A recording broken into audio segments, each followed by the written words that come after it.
Hey, this is Dominic, and this is your home for the cutting-edge conversations on optimizing your personal performance, lighting up your sex life, and living a purpose-driven life of your own design. These are the topics that Dominic and I have both struggled with in our own lives and still don't always get right. This is Brian. Welcome to the Great Man Podcast.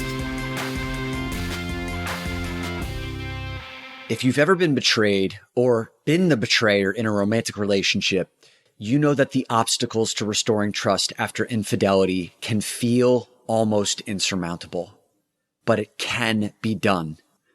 Today, we have a special guest, Ryan Eller, who is one of the most beloved men in the Great Man Mastermind community, who is here to share his story about he and his partner, Kristin, built back their relationship after years of infidelity. Ryan's infidelity culminated in a very painful and public exposure. Today, Ryan and his wife have one of the most inspiring, intentional, and transparent relationships that I've ever encountered. They've gotten stronger, and the roots of their relationship have grown deeper through traversing the storm together. And now they're starting to talk about and share about their process with others who are facing infidelity in their relationships. And actually, this is Ryan's first time telling his story publicly, which was humbling for both Brian and I to receive as his interviewers. And hopefully you can feel how special this moment is to be a part of as well. So in this episode, Ryan's going to talk about why restoring trust is like filling a bathtub 1 teaspoon at a time. He also shares the 3 crucial early stage steps to begin the trust restoration process, and also why you can't lone wolf the reconciliation process, why you need trained professionals to help you navigate the disclosure process, which is the part where you talk about the transgressions and the infidelity in its entirety, how to navigate the guilt and the shame that then arise from taking responsibility of your transgressions. And then finally, why you have to first disassemble the old relationship and how things were done before you're able to build back your new relationship. And before we get into the interview, I want to give a special shout out to you, Kristin Eller, Ryan's wife. Kristin, you have graciously not only okayed this conversation, but you've given your full-blown support to Ryan in having this conversation with us today. And I even heard that the night before this interview, you even helped Ryan prep for potential questions that he might get asked. Kristin, you're incredible. Thank you. And your support of this conversation is surely going to benefit the lives of many partners for many years to come. And everything that Brian and I learned today has touched our hearts. So let's get into this conversation around how to restore trust after infidelity, living a secret-free life, featuring Ryan Eller.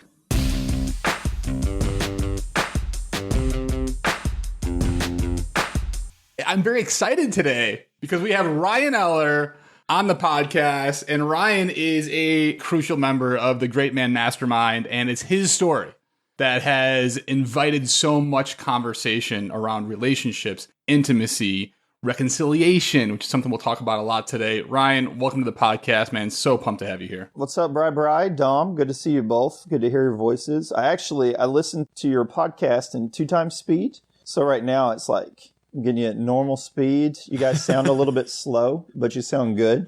I can actually chug this coffee, and I can probably get close to 1.5 to 2 times speed. I think we should try it. There's only one other person in my life that calls me Bri, and it's my sister who's 10 years younger than me, and I love it. It feels great. I love that you call me Bri. I'm into it. Well, I love it too, Bri. Ryan, start with how you found Dominic and I and came to be part of the Great Man Mastermind, because I think that's a great place to jump into the rest of your story. Well, short answer, my life was in shambles. I'd just been exposed. I was cheating on my wife, got exposed. I was looking for some guidance. I had just started the Sex Addicts Anonymous group and wasn't sure exactly how I felt about that. And I just went on Google, actually my Apple Podcast app, and typed in sex addiction. And the very first one that popped up was your interview, Brian, of Dom early on in your podcast about his experiences in SA and walking through his 4-year journey after his exposure. I listened to it and it was like, man, these guys have something special going on. So I went back and listened to all of your backlog categories and then came back and started listening up. And I just emailed Dom out of the blue and said, I need a small team of experts to help me go through life. And you two don't know it, but you have become part of my small team of experts that are helping me go through this.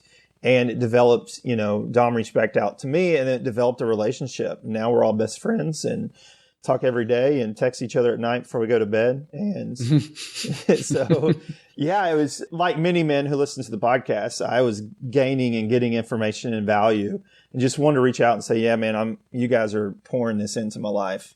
Dude, take us into that moment. You started this podcast with the word exposed. Take us into that moment. What happened as part of your exposure? It's really interesting to talk about exposure. I kind of have to go a little bit back before. I was probably what most would, deem a model citizen. I had started a business, was doing really well. I have a beautiful wife, my college sweetheart, and we have 2 beautiful children. And we got to do fun vacations and went to church and volunteered on nonprofits and even had a golden retriever. Like, we were the model citizens. But that was the life I wanted you to see, right? That was what I showed public. And behind the scenes, I was struggling. Our marriage was struggling. I was hurting. And so I wanted to fill this pain that I had in my heart with something. I found the quickest, most immediate way to fill that hole, to fill that pain, was through messaging women or being on the conference schedule and traveling and doing sales and meeting women on the roads. And then eventually interacting and developing relationships with women that I worked with. This was all going on behind the scenes. I mean, it was a duplicitous life. I had one side of me that I showed the world. That was my social media side. And I had this whole other side that was hidden in the shadows of darkness and secrecy. And about 3 years ago, those 2 worlds collided. I was at a wedding with some people that worked for me. They had asked me to officiate their wedding. I'm not a reverend or anything. I got the online certification. And the night before, we were basically having a big party. And I made a move on my best friend's wife. And he saw me do it and obviously flipped out. I mean, just lost his lid. 40 people that worked for me were there. That was the big hit. And then slowly over the next several weeks, everything that I had done for the past 5 or 6 years behind the scenes in that shadow life came public, very public, with not just my wife and my parents and my siblings, but with people that I worked with in social media and people that I didn't know. They found out about what I was doing. That was about 3 years ago. 3 years ago right now was a pretty dark place. But and I feel like I'm going on forever, but it was just these moments in my life where it was like I was living the shadows forever, got completely exposed. In the last 3 years, I've been doing everything that I possibly can to get out of those shadows and into the light and save my marriage, save my life. And that brings me all the way back to listen to your podcast and then talking to you today. Round and round we go. Yes, sir. That sounds like a pretty risky thing to do. To go to a wedding. I assume your wife was there. She was not, actually. She was home with the kids. So you're the officiant at the wedding and you hit on one of your friend's wives, like high risk move. Yeah. What was it in that time period of your life, like that hole that you mentioned in your chest? What was it? What was important to you at that point in your life? Man, what was important to me was honestly keeping all my stories, all the different threads I had going on, keeping them under control. Desperately trying to keep those under control. I would get the immediate fix, but that addiction cycle where it's like it snowballs, where you start off by saying, I started off by messaging or flirting. Really, I started off by flirting and then would move into messaging and then it moved to meeting up with people and then it moved to long-term relationships. And at that point, I was trying to hold all of that together, plus the public image that I had there. So I felt like I needed that immediate fix. So all that I was doing, juggling multiple women, juggling different things that was going on, still wasn't enough, that I had to get further and further and further into the mess to try to get that fix, if that makes sense. Yeah, Bri, I can hear your question around like, man, that's a pretty high risk move. And, for those who have never strayed on their partner or who have dealt with really compulsive addictive behaviors, that like Ryan and I have navigated, something like that with 40 of your employees there, your best friend's partner, you're officiating the wedding, and then making this public move on someone can sound ridiculous. But like, how do you get there? And I can totally relate to how you end up there, because it starts with just like Ryan was saying, you start by flirting, and then it turns to messaging. And then that messaging escalates into like, let's go hang out, just have a drink and flirt around. And then all of these little micro escalations then turn into, you become bold and cavalier and you rationalize each move. And then all of a sudden you're in situations like what Eller just described. And I had my own version of that. So I'm curious, Ryan, when I ended up in a place where I just became so cavalier, and for me, it was kind of like I used to, anytime I would message someone outside of my relationship, I would go back in and delete the messages. So like there was nothing. Then over time, you just let those messages pile up, and then you don't even turn off your notifications. And, like you could be holding your phone with the woman sitting next to you, and then the notification could come up. Like it tipped into that, which was ultimately what led to my exposure. Did you believe that a part of you was kind of becoming less secretive about that because there was a part of you that wanted to be exposed? A great question. Like, was the subconscious saying like, please, please, please, please save me from this? Save me. Yeah. I would say probably. I didn't share my story with anybody except for those that were in the depravity with me. The ones who had a lot to lose if they were found out as well. I didn't tell anyone except for a handful of people who were willing to live that life with me. And I started telling them more and more and more. And I feel like, Dom and Brian, that I feel like I was doing that the pressure inside was so great. I mean, I had panic attacks. I didn't consider myself an anxious person, but I was fooling myself. Like I couldn't sleep. My mind raced 1,000 miles an hour. I was miserable, all the time miserable. And I did want to share some of this with some people, just to try that. But did the subconscious try to break out of there? I'm sure it did, man. I'm sure it did. And I think that's the truth for anyone who's living a duplicitous life, right? Just saying like, hey, there's this side of me that I am trying to control, and we just can't, you can't control it forever. I mean, eventually it will blow up. And so I think so. We talk often about having like other men as part of the support group. Yeah. I've never thought about having a group of men that are like part of your conspiracy, part of your was more depraved in your life. Exactly. Yeah. Ryan, tell us a little bit about, okay, so you were exposed, this happened, and you said over a 4 or 5 day period or, more things came out. Can you tell us just a little bit about like what that process was? I had what I found later to be called a staggered disclosure. And there was the first immediate boom. Hey, I did this thing at the wedding. And then some questions like, what else? Obviously, there's other things going on, right? So primarily the person I needed to disclose with the most was my partner, my wife, Kristin. I called her because I knew she wasn't there, like I said, and I knew that she would find out. So she might as well find out from me. So I called her and said, hey, I did this and they're not letting me stay here. I'm going to have to drive back home in shame. And I came home to her and she said, well, what else is going on? And I said, I have messaged women over the past few years and did sexting and stuff. And I didn't tell her anything else. I mean, at the moment, I had one long-term relationship. We're talking about a year plus long affair with a woman that I worked with. I didn't tell her that. No way I was going to tell her that. So I would feed her a little bit. Like, here's a little bit, here's a little bit. Finds out, and we can talk about this later. That's like the absolute worst thing you can do to someone who trusts you. But then it moved into like, okay, well, while I was at conferences, I would hook up with women. And then it was a little bit more. And then that last one was like, yes, I have a long-term relationship and this is who it is. And this is what we've done. And then, you know, everything fell to pieces and it was going into more details later on. Yeah. So Eller, one of the things I do want to get into is the impact on Kristin and, you know, what that was like for her and you sharing parts of that story. But where you just were is I can't emphasize how important what the point you just made was, this idea of a staggered disclosure, which is when I got discovered, I went immediately into damage control mode. And it was like, how little can I share that will like remedy the situation? I would give just enough, but then she would start to pull the string of the sweater and like the whole sweater would come unraveled. And when that happens, you end up in this I ended up in a death spiral of like, she could never trust my word because she always knew I was holding something back. And, you know, for anyone who's listening, who's either been cheated on or who has strayed in their relationship, like, you know how devastating this can be.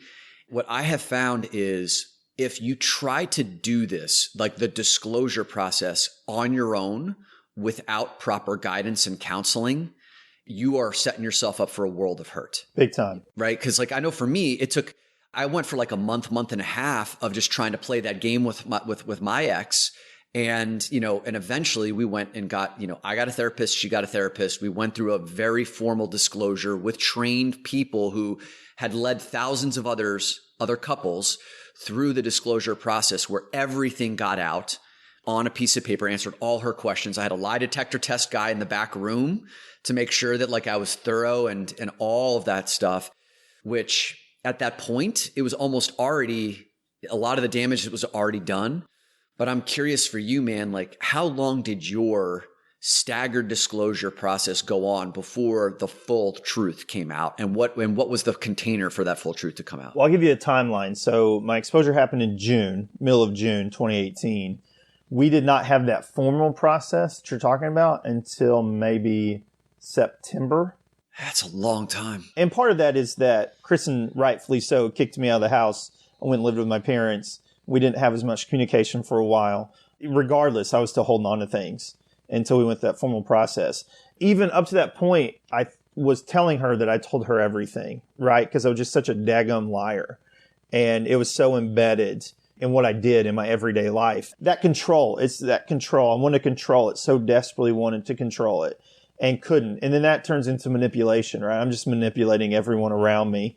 So yeah, I mean, it was several months, and that's when everything came out in that formal process, exactly as you described, with the therapist and the sit down, write it all out, get it all out process.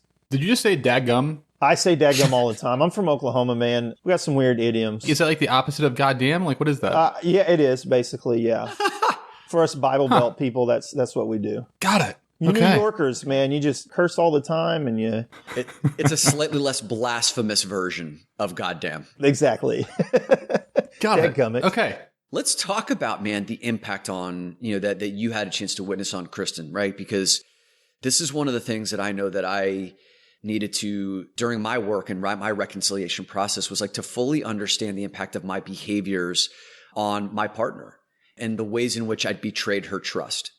There's like the obvious ways around, like I physically stepped out, but there are also other emotional betrayals that are experienced. I know you have a pretty particularly, for me, it was a powerful story about maybe a show that you and Kristin like really loved that you also shared with a paramour. That's a fancy word, Bri. I apparently know no fancy words, so keep it. Agumar. Yeah, if you watch The Sopranos. Keep it grade 2 for me if you would. Okay. Yeah. If you watch The Sopranos, Agumar. You know what I mean? So yeah, like Ryan, like what were some of those impacts on Kristin? Sure. Looking back on our early relationship, I was all in with Kristin. And she was, I say college sweetheart, she was and is perfect for me in almost pretty much every single aspect of what I need from a partner. And early on in our relationship, I gave her my all. She got everything from me. And as time went on, not because of anything she did, but because of, like I said, that hole I had in my heart that I was trying to fill with something else, I started slowly bringing my stuff away from her and putting up walls between us and starting to hide different parts of me. And so this person, me, who was all in a relationship that was vulnerable, that was intimate, that was passionate, that was loving, that was kind, started to pull that back slowly over time. And you talked about, pulling the threads. This was not a, hey, I just was one-time thing. I was drunk. I didn't know what I was doing, and I made a really big mistake. No, this was a calculated, long, drawn-out process where I started pulling stuff back from her. And in that process, I started to take things that were special between us, that were sacred between us, our rituals, our processes, the way I talked to someone, the way I gave my attention to someone. I started taking that all away from Kristin and giving it to other people. So they got my best and she got the rest. She got what was left over. I would be gone on the road, traveling, giving people my best, turn on the charm, doing everything. I would come home and I was a miserable person to be around. And so slowly those sacred rituals, those sacred things between us, I gave them all away. Yeah, the example that you gave to me when we were talking about this that will forever resonate with me is, one of the favorite shows that you and Kristin used to watch together was Lost. Right, yeah. And the reason why I remember that is because like my two favorite shows of all time are Lost and Breaking Bad. And I've seen Lost like 3 times through. And you had said that, with one of the women that you were in this side relationship with, like you started watching Lost with her. Sure.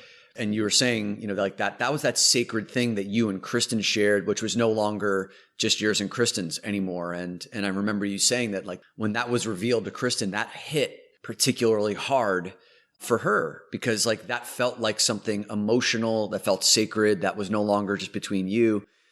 I mean, I bring that up not to twist the knife. I bring that up because, like I want whoever's listening to really like appreciate the sanctity of these sacred rituals. And maybe there are times where we've strayed emotionally. Maybe even if like some of our listeners have not strayed physically, have not physically ever acted out with someone else, but maybe emotionally has kind of leaked, there's a little bit of leakage around something sacred. I think the other partner believes is between the two of you, but then like you've brought that out somewhere else. And that can be really hurtful, when it's exposed. And I think that the short way to describe it, Dom, am I trying to hide this from my partner? Right? It may seem innocent. Watching a television show with someone remotely, she watched it where she was at, I watched it where I was at. We went through it. I've watched the show like you. I've watched it like 7 times all the way through. So this was not something new for me. I just asked her to do this with me, which is something Kristin and I watched it together to begin with. And I was hiding that from Kristin because I knew that she would probably be upset that I was doing this with somebody else, as trivial as it might sound. And so you're like, the emotional toll of Kristin, the betrayal was not just acting out physically, but the fact that I gave away so much of me to somebody, to other people that should be reserved for her. Parts of me that should only be reserved for my partner. Were there moments, Ryan, where Kristin was questioning or you had to sidestep or had to lie through this process prior to the exposure? Yeah, for about 5 years. She had questions, and rightfully so. I mean, other people, I think where other people were onto it as well. I had got to a point to where people knew that I was doing stuff. They didn't know what it was, talking behind my back. Once again, it's about control. I was trying to manipulate the situation, trying to keep other people from leaking to Kristin or trying to keep stuff held down and do things fine. Yeah, but I mean, like Dom said, I was deceptive. I got the tools of the trade. I had figured out everything I could to try to hide tracks. So take us back to you're at your parents' house. You're kicked out of the house. You're separated physically from your wife. What happens next here? So she files for divorce within the first week after exposure. She set me down. We went to a park. She set me down, said we're going to file for divorce. And fortunately, I talked about a small team of experts. I have the greatest family of all time. I have 2 sisters. I have 2 parents that love me. My sister's got her PhD in counseling. She does family and relationship. My dad's a counselor. We sat down and they gave me some tips and some tricks, the things that I should do. Not tricks, but tips. They said, she's going to want to leave you. And you just have to say, of course, that's how you feel. Of course, you want to do that. And I'm not going to stop you from doing it. I'm going to continue doing my work because I have to work on me no matter what happens in our relationship. So I was in a terrible spot, depressed, suicidal. I had a hard time getting out of bed, my new bed in my parents' house, right? There would be times where Kristin and I wouldn't talk for a few days, and there'd be times she'd call me in the middle of the night and cuss me out and say, I can't believe you did this. I can't believe you did this. My mantra was like, of course you're hurt. Of course you feel this way. That's all I could do. That's all I could do. But in the background, I was starting to do the steps that I felt necessary and that my small team of experts thought necessary for me to start developing trust back into my relationship. Ryan, I feel like we skipped over one moment maybe. Yeah. There was this moment of exposure and this low moment where your wife is calling you and cussing you out. But there's also a moment somewhere where you made a decision that like something's got to change. Yeah. That, like you want to go in a different direction. You have your team of experts. What was that moment? So I told you that first week was really, really tough. And towards the end of that week, I said, I'm going to get it all out. I don't know how. I know it's going to take me a while. I'm determined to get this all out. And like I said, it was staggered. It was a long process. I don't want to put myself on a pedestal that say like, hey, I did this and that was the turning point for me. But there was a moment where I said, I'm going to call my long-term affair partner and tell her that I'm never going to talk to her again, that I'm going to tell my wife and I'm never going to talk to her again. And that really was a turning moment. I stood in my backyard. I called her and said, hey, this is over and we're through. Something has to go. And I realized early, those first few weeks, that if I wanted to reconcile my relationship, that every single part of me had to change. Every part.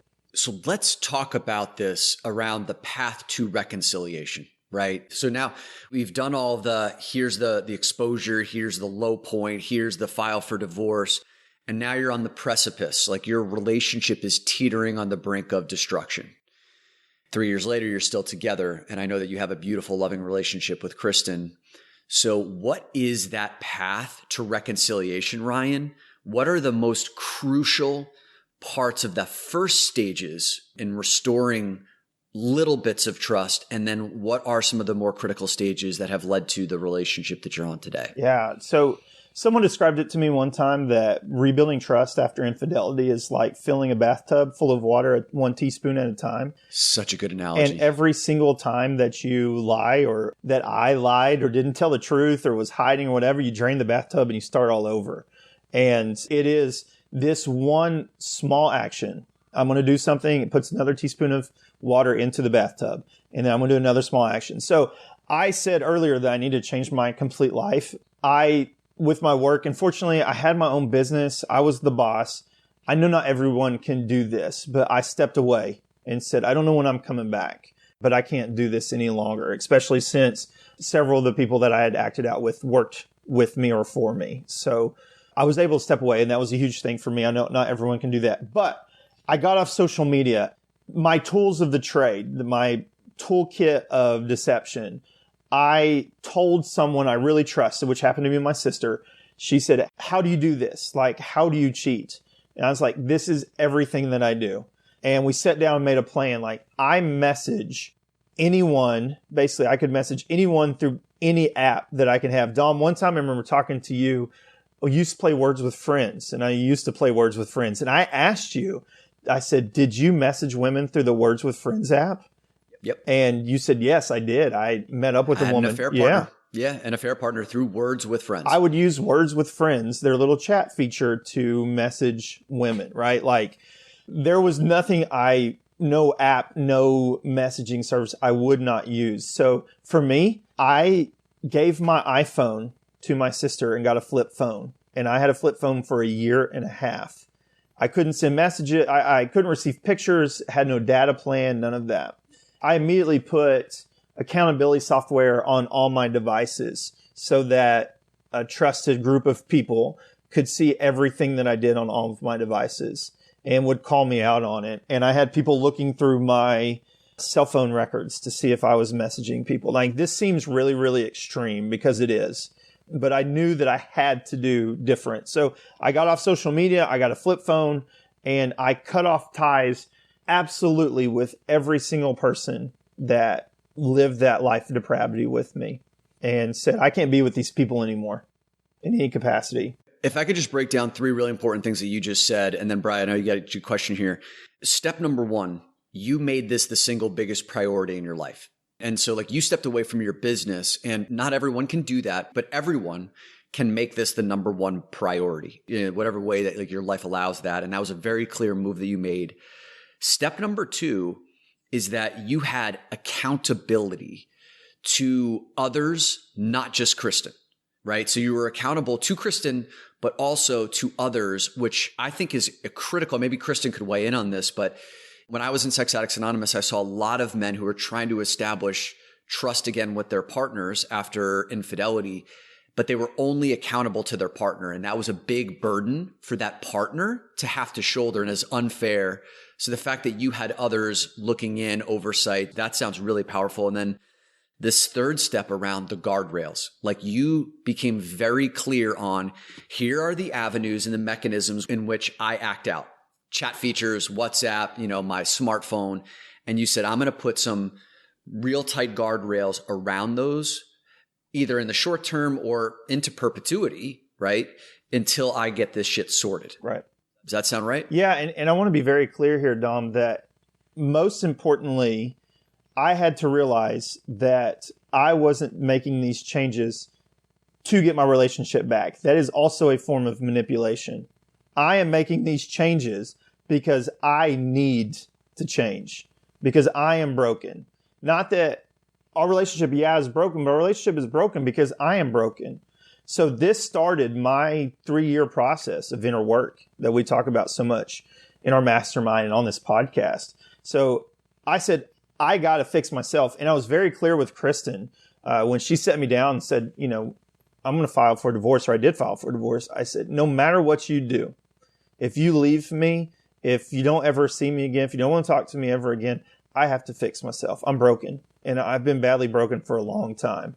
I mean, it's fundamental is that you have to work on yourself and clean up your side of the street, no matter what the betrayed partner says or does. That you can't control that. I can just work on me. That's all I can do.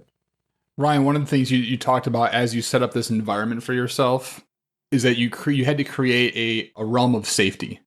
And that it sounds like through the accountability and leaving the job and everything else. Why was that safety critical to you? Well, I'm an alcoholic as well in our AA groups. I mean, alcohol played a huge role in what I was doing in my life. And in our AA groups, we talk about if you change in your life, if you put your pants on with your right leg first, put your left leg first, change the way you do everything and mix it up.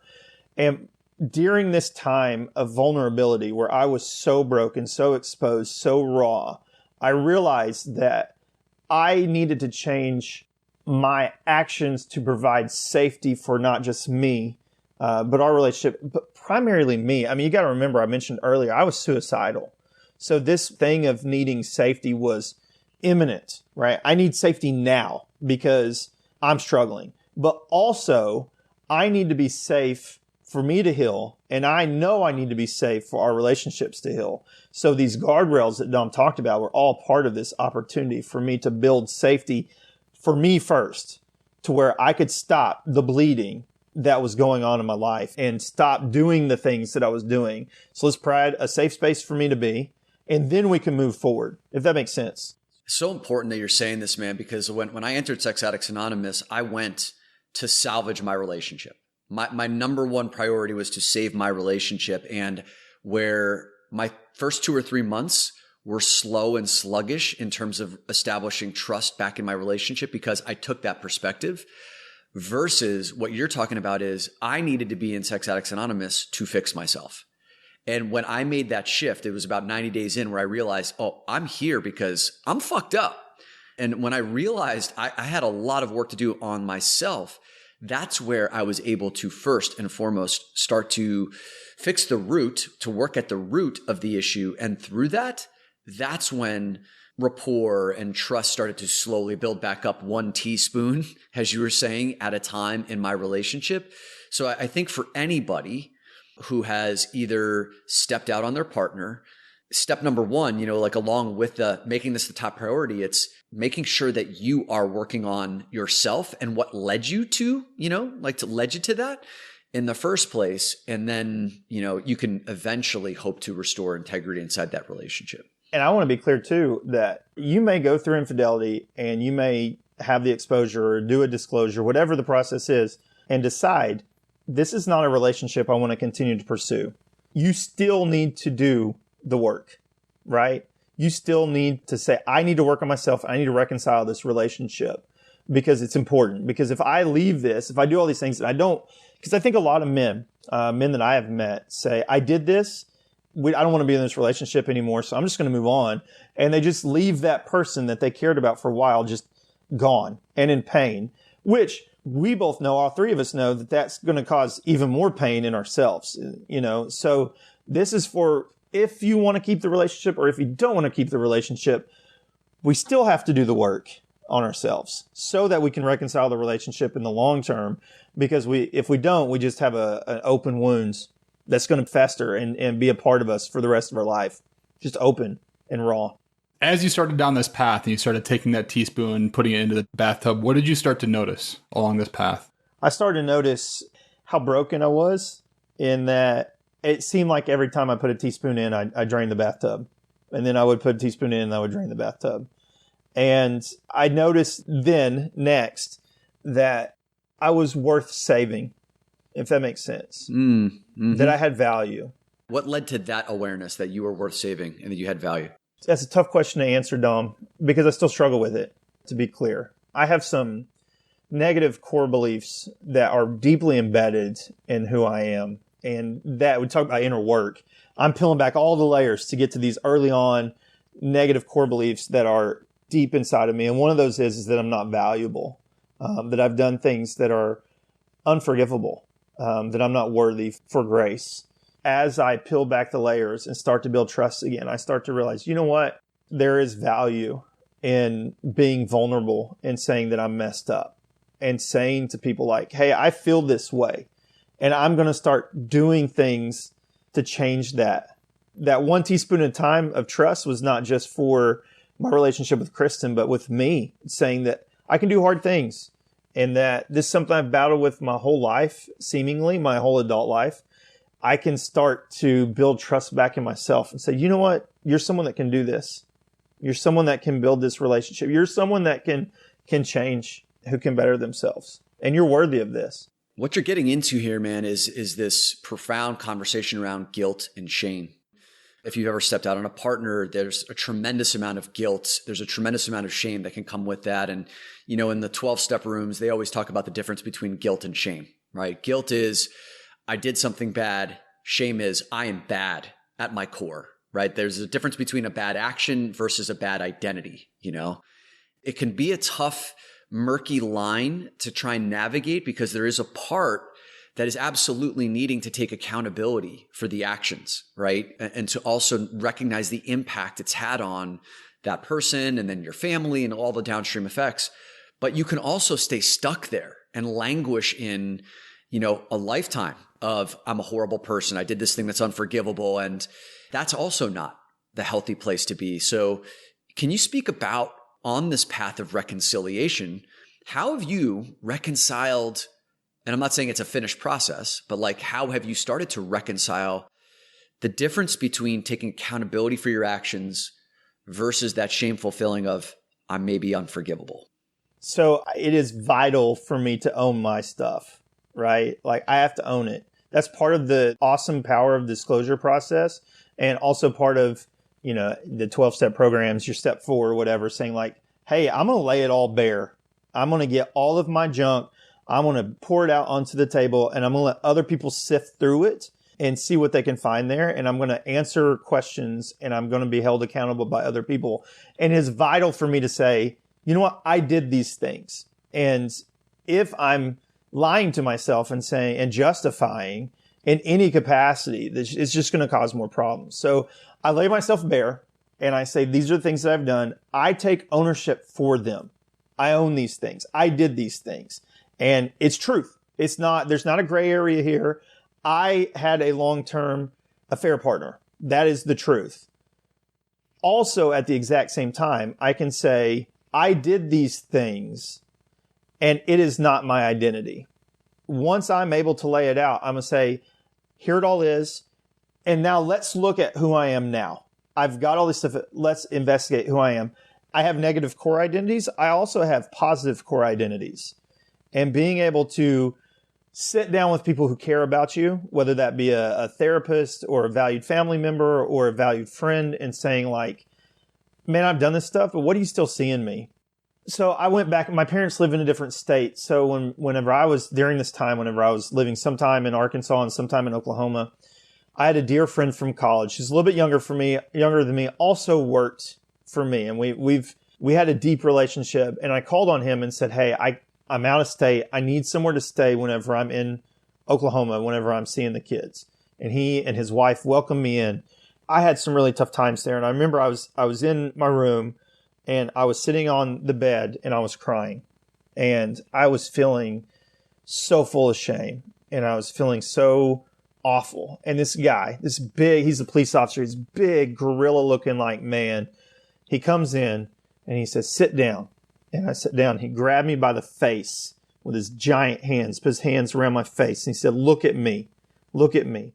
I don't like the things that you've done, but you are a good man and you are a good person and you have messed up, but you have worth and I love you and you have invested in me and I care about you. And I had a handful of people who stepped up in that capacity for me whenever I was going through this hard time. And recognizing that, saying like, hey, I did this stuff. I'm going to put all that on the table, but also saying like, I have worth. I have value. God put me on this planet for whatever reason, and he loves me too, right? And so I can find hope in the fact that there is value despite the depravity in my life. It's tough, Brian, it's tough. I mean, I still struggle with it 3 years later. But I have people who speak into me every single day, and you two are part of that. Dude, I'm getting emotional hearing you share that story because like it's bringing me back to, you know, when I was really dealing with the gravity of my behaviors and how shitty I felt. How am I a bad human? And those moments, especially like with my brothers in Sex Addicts Anonymous, because they were the only ones who knew at that time. That was my only support group. It was very private. My thing wasn't nearly as public as yours. And those guys just saying that same thing to me, like what you did was wrong. And I love you. Yeah. Not but, and I love you. And I love you. And I can't tell you how crucial that was. I think it's so important for whoever's listening to hear if you are dealing with this on your own. If like you're trying to restore integrity around an infidelity on your own and you don't have someone sharing that, reminding you of that, like I don't know how you're going to do it. I dare say it's impossible, Dom. I don't think you can. I don't think you can't lone wolf reconciliation. You just can't. It's impossible. You got to have that support group. And that's where, Brian, you were talking about safety. Part of that safety was I surrounded myself with people who loved me, who supported me, who would challenge me, who would encourage me and hold me accountable, but also would hold me whenever I needed to be held and would love on me when I needed to be loved on. When did you start to notice that you were ready for a relationship again? So I'm not a reverend, but I have officiated several weddings. I mentioned this before. Kristin and I, one of our longest friends, had asked me to officiate his wedding in Colorado, Telluride specifically.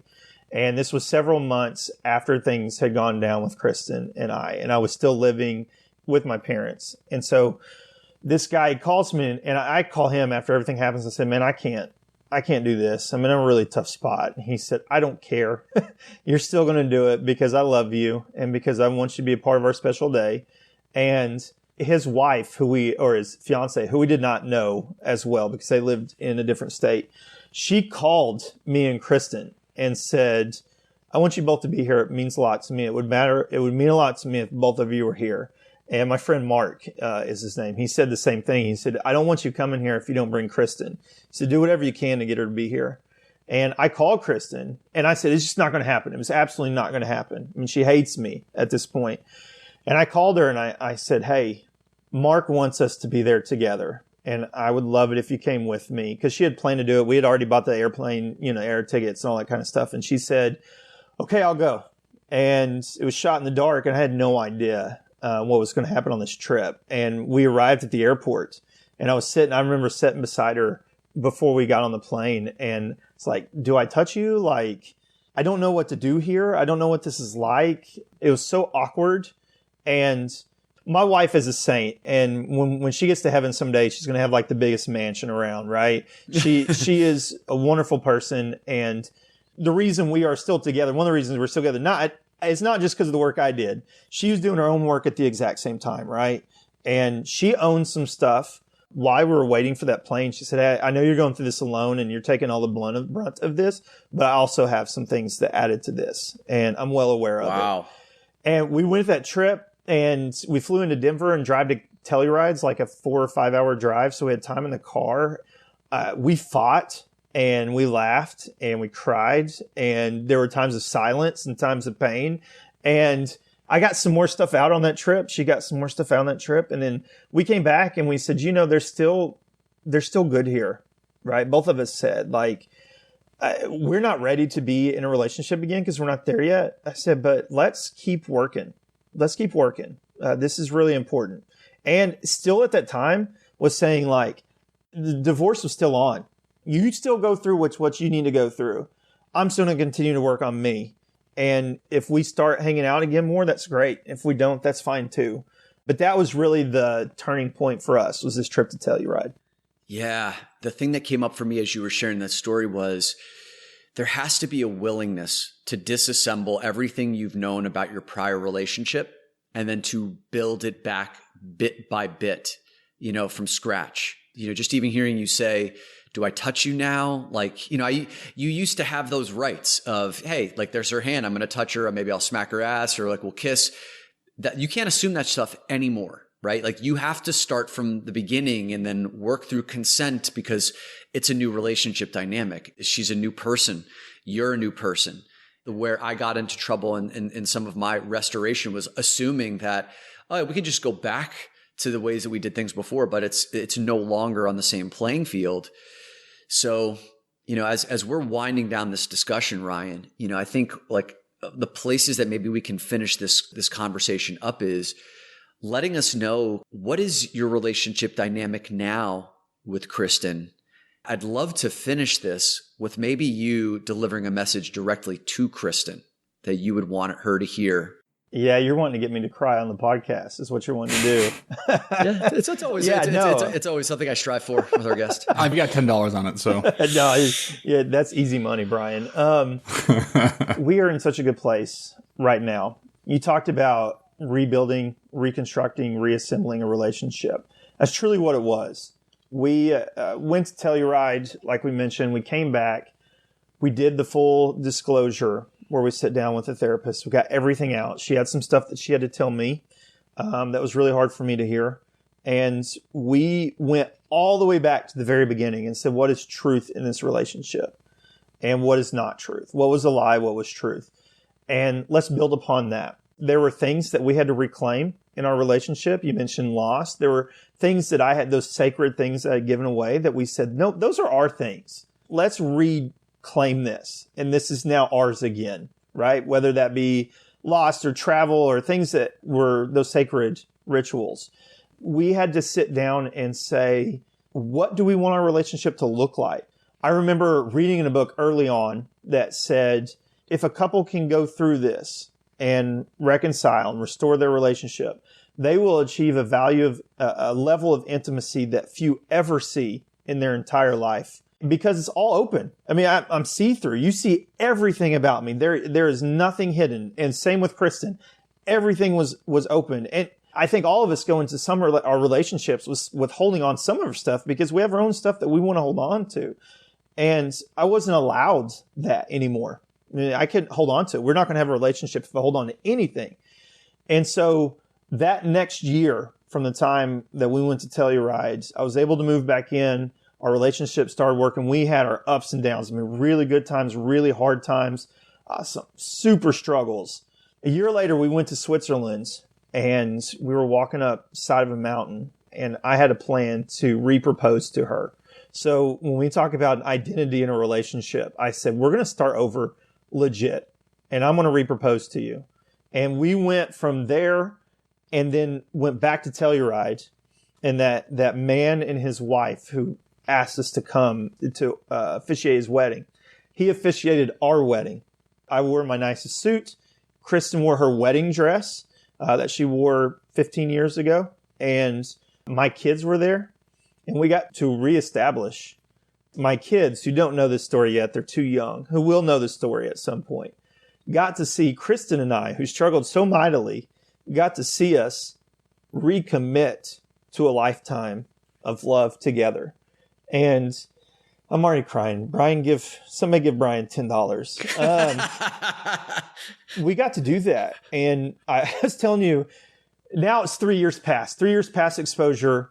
And we went to Palm Springs. We got back last night really late. It was Kristin and the kids. And we had so much fun. And I look back about how much heartache and how much struggle there was. And we had so much fun on this trip.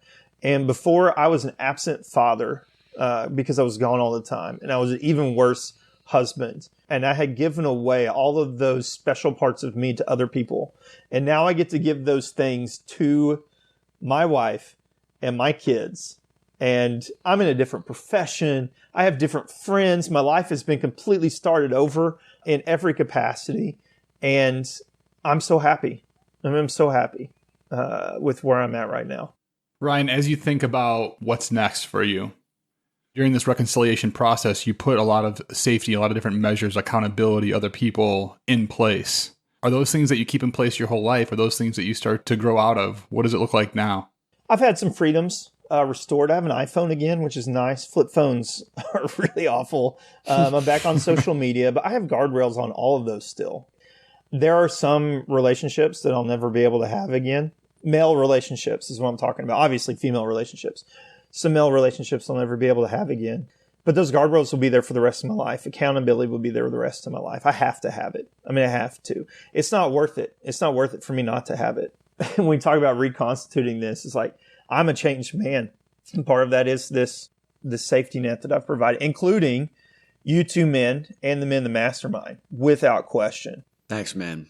We can't close out this conversation without a big debt of gratitude to Kristin for being willing and a yes to you coming on this show and sharing your story, your and her story for the first time in a public way. It's absolutely incredible. Kristin, so much respect to you for being a yes to this, for allowing your story to be shared publicly and to be of such service to all of the men who are listening, the men and the women who are listening here, who will take what they've learned from, Ryan, what you've just shared, and to make their relationships better. So what is a message you would love to share with Kristin right now, here in this moment, something you would want her to know as we wrap this episode? Yeah. So I call her sweetheart. I would say sweetheart, like, we've been through it all, and you're my rock, and you are so full of grace and love and kindness and forgiveness. And you are everything that I value in a person. And I'm excited to see where the future goes, right? We're just on year 3 of this journey back to who we started out to be, or even better than we started out. So who knows what the rest of the life looks like, but I would not want to do it with anybody else, any other capacity. And I'm so thankful. I love you so much. That's what I would tell her. Wow, fellas, this was a really emotional conversation for me because, as Ryan was sharing his story, it took me back to so many of the most emotional moments from 8.5 years ago when I was exposed, when I devastated the one woman that I loved, and working on myself when trying to restore trust in the relationship that I cared so deeply about. And yeah, it really has stirred up a whole bunch of emotions in me. And I can only imagine if you've gone through something like this, or if you're currently going through something like this, how emotional it may be for you at this end of this episode. I've included 2 resources as links in the show notes. One of them is to a book written by Esther Perel, which is called The State of Affairs, Rethinking Infidelity. And it's a deep dive into looking at why people stray, why people betray, and how very little of it has anything to do with the partner, like the other person, and much more to do with what Ryan talked about today. Is there's something inside of the individual, us. There's a hole, there's something that needs to be addressed, which is what causes the straying, the infidelity in the first place. And it's not an indictment at all upon the other person, or even the state of the relationship. The second resource I have is a link to the Sex Addicts Anonymous website. If something kicked up for you around persistent compulsive behaviors and you want to find a local meeting, I've included that. And then finally, the link that's always at the top of our show notes is if you've started to feel a strong desire for a community with which you can process some of these feelings around guilt and shame and recognizing you can't lone wolf some of these deeper insecurities or the pain that you're experiencing in alleviating the guilt and the shame, there is a link to reach out to Callie Simon, who is my chief operating officer, to inquire about one of our masterminds. And the link is, or the email address is hello@DominicQ.com. And if you are going to reach out to us, please make sure that we feel you. Any half-assed attempts to reach out will be ignored. But if there's something that's really deep in your heart about wanting to find a community where you can process some of this stuff, where you can be loved through some of the deeper and more tender moments of your reconciliation and trust building process, then let us know. And we have a community of guys who are standing at the ready to support you in that process. And that link is in the show notes as well. Hey, did you get something of value out of this podcast? If so, I'm going to ask you a favor. Would you be so amazing as to go over to Apple Podcasts and leave us a rating and a review? Your ratings and reviews can show someone who's just discovered our podcast for the first time that we are worth listening to. And that way we can reach a wider audience. So please head over to Apple Podcasts, leave us a rating and review. You rock.